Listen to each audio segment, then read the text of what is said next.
In continuation to the yesterday's topic, as we have learnt about the anatomy of the different parts of the digestive tract, and also we have learnt in this topic the different layers of the alimentary canal, and also what are the modifications that are undergone by the different cells, different parts of the alimentary canal in the in the stomach as well as in the small intestine like villi, and what is the use of villi. Today we are going to talk about the digestive glands.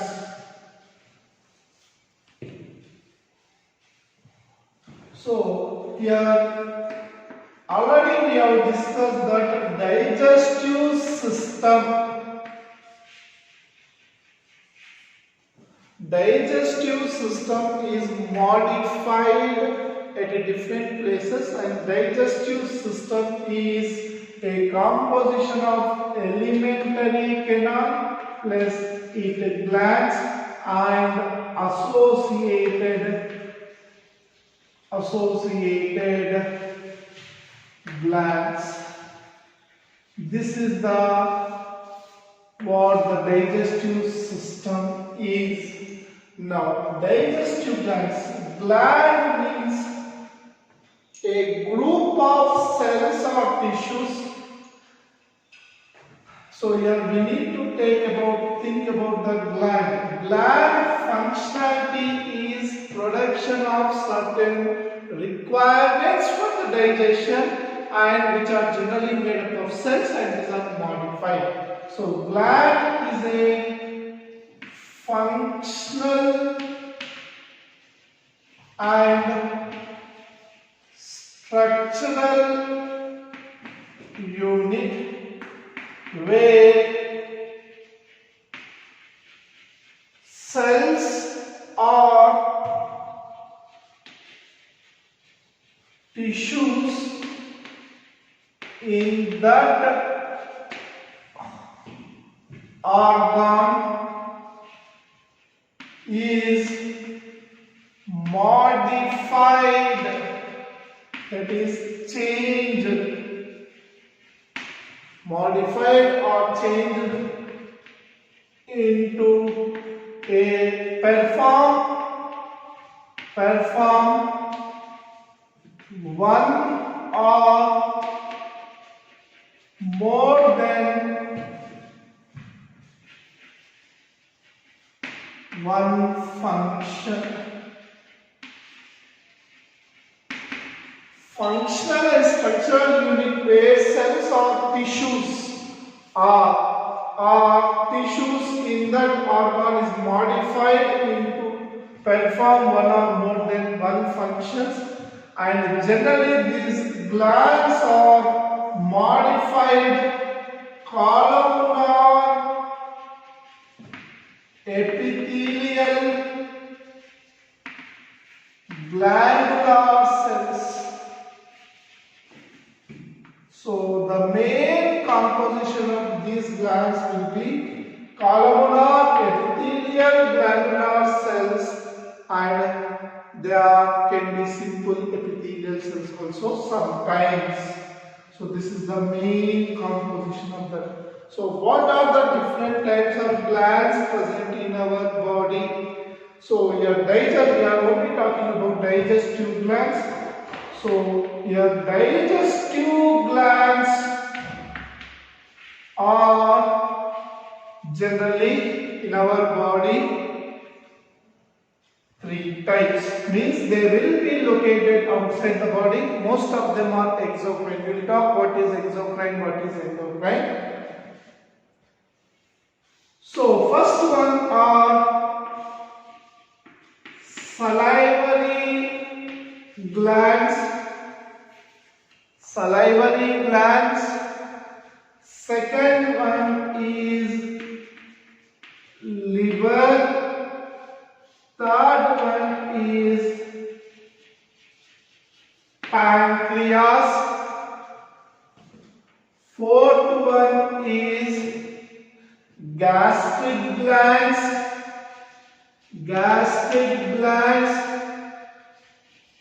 The fifth one is mucosal cells. Mucosal cells.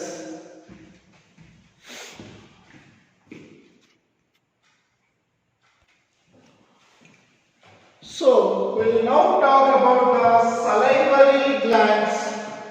First one, salivary glands. There are three pairs of salivary glands. The first one are parotid glands. The number is 2 and they are located in the just below the ear pinna, near to each ear in cheek region here. The second one are called as submaxillary or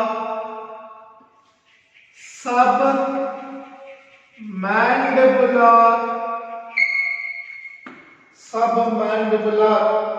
They are located at the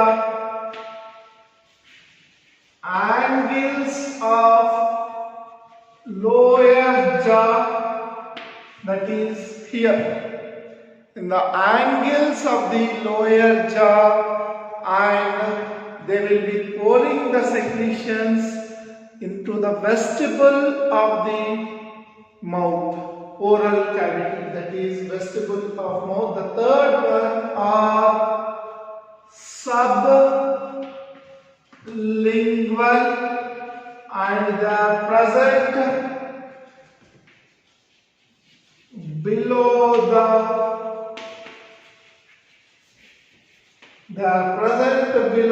tongue.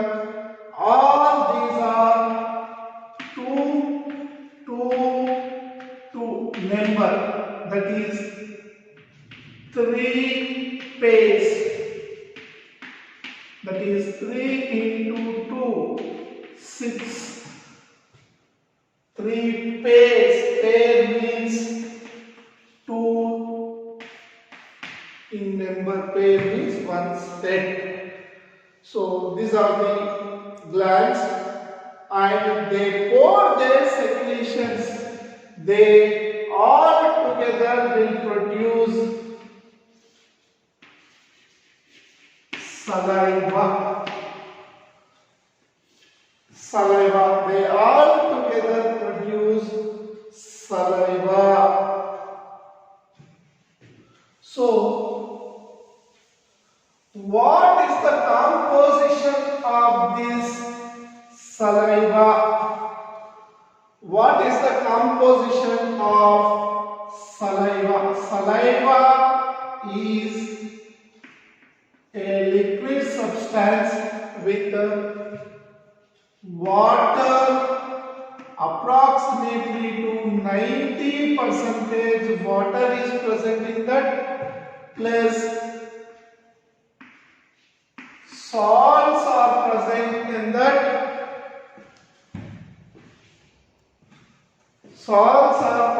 in that.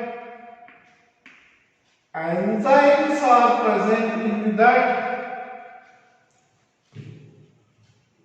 Mucin is present in it, and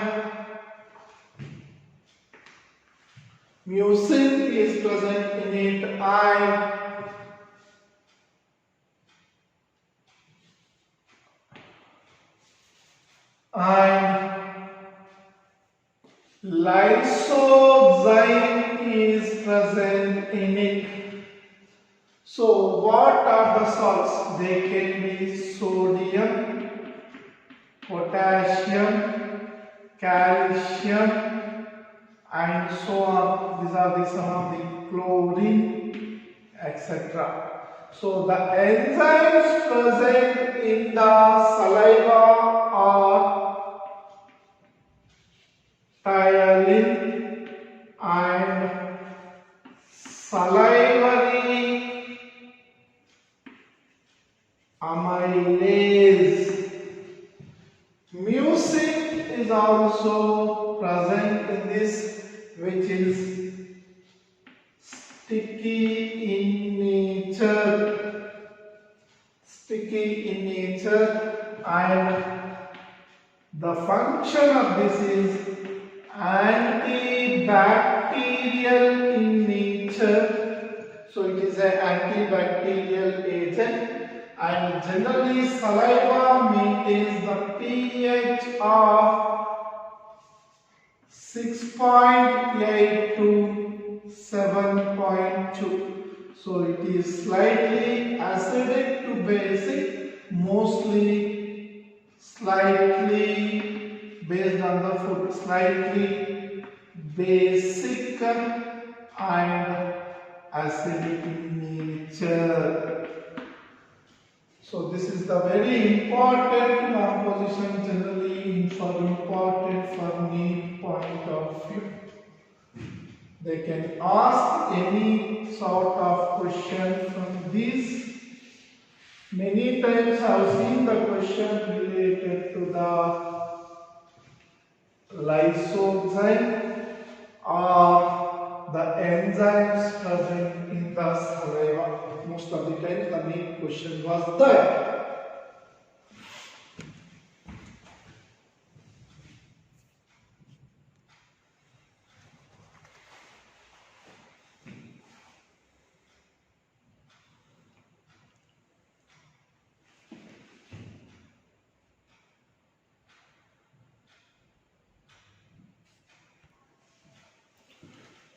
So the next one of the glands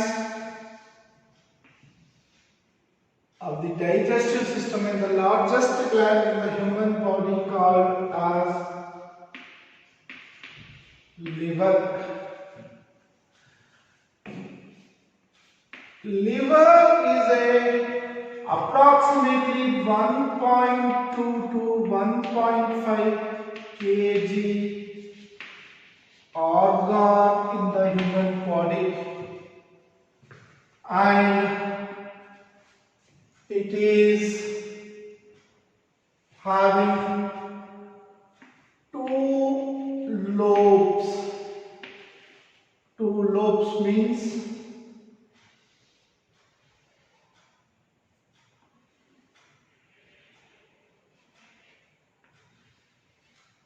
one lobe, two lobes. So it is made up of two lobes. It is made up of two lobes. Location of the liver, it is just below the abdominal, just below the abdominal cavity it is present, and each lobe consists of hepatic lobules. These hepatic lobules consist of hepatocytes and Kupffer cells.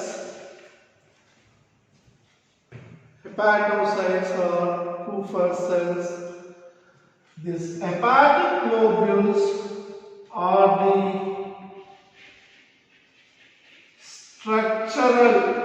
structural and functional units of this. Hepatic lobules are the structural and functional units of liver.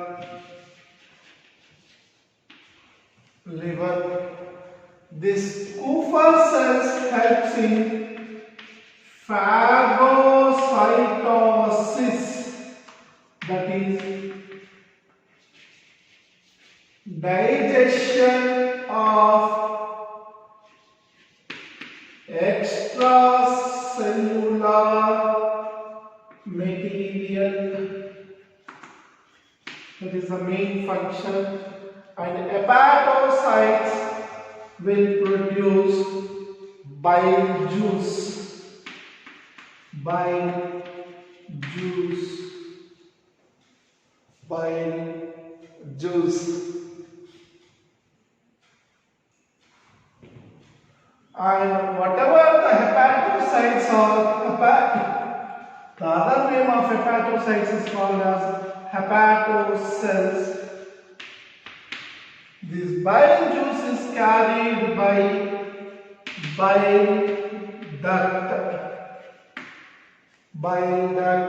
for digestion process, and approximately 72 functions are performed by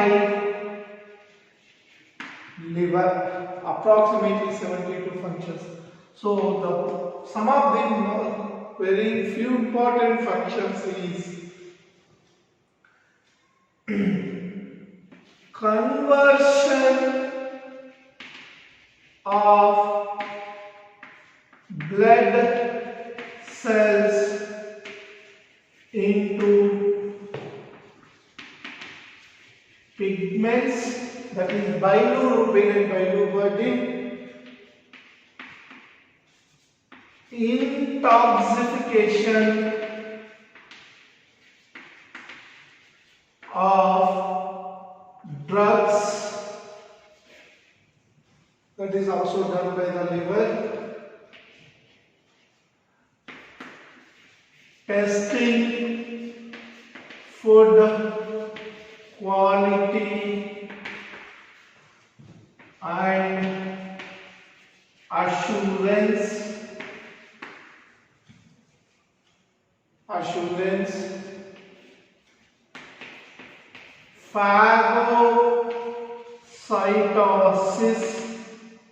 phagocytosis. So these are some of the functions done by the liver.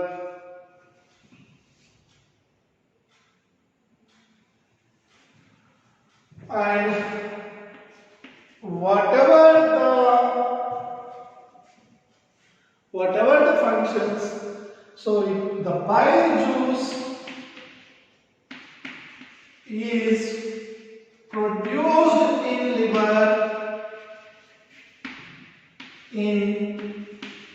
liver, but concentrated means becoming thicker. Dilute to concentrate. Dilution means water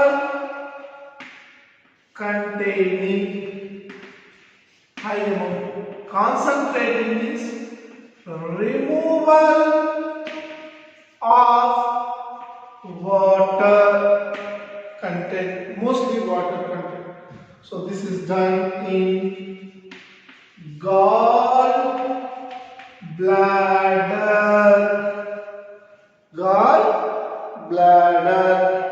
Note these points first.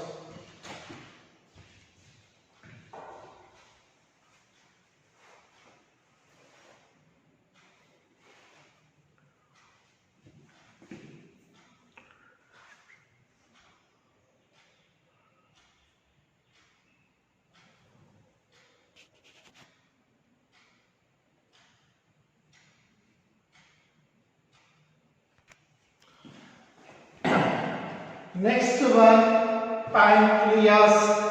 Pancreas is also, it is both glands are present. One is digestive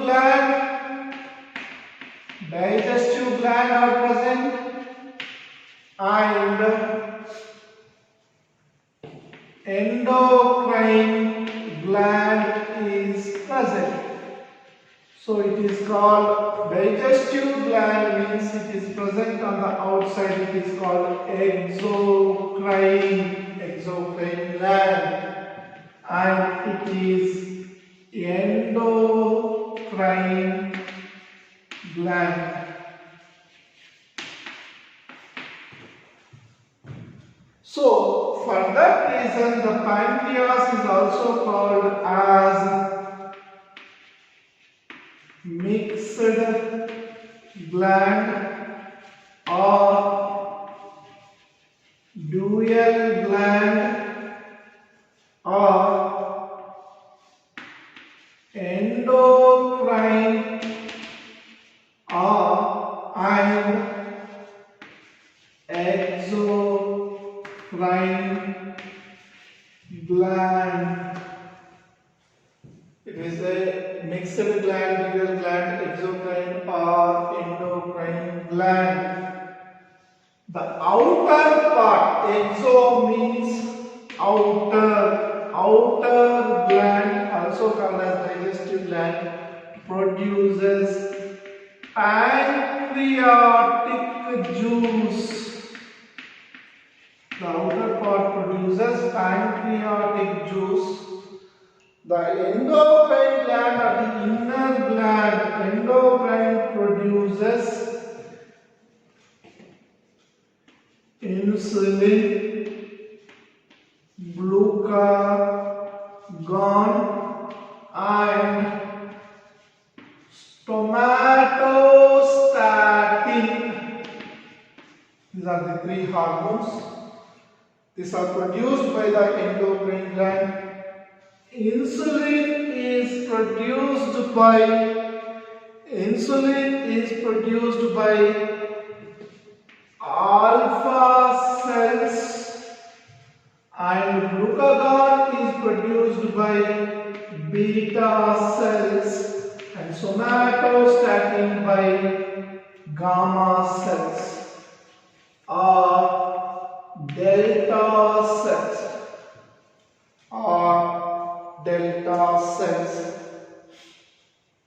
or delta cells. So this pancreatic juice is generally alkaline in nature. Alkaline means pH is greater than 7.1. It is slightly alkaline in nature. It also consists of enzymes. The pancreatic juice also consists of enzymes present in it, and these enzymes are responsible for the digestion. So this pancreas can consist of, pancreatic juice composition is trypsin, chymotrypsin,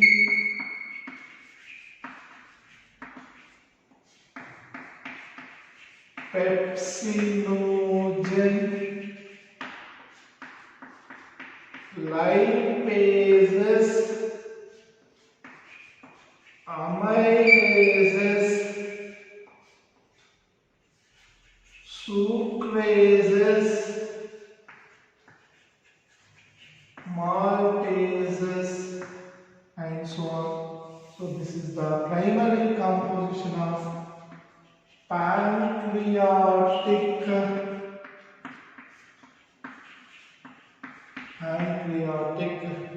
juice. Pancreatic juice.